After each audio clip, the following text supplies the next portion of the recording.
To use memory cards with Xiaomi 17T Pro, you can for sure use them, but you will have to purchase this adapter that will allows you to actually plug it in.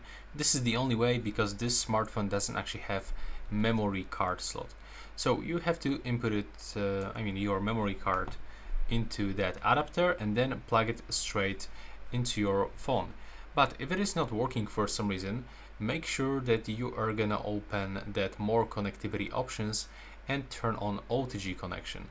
Now you should find your memory card connected.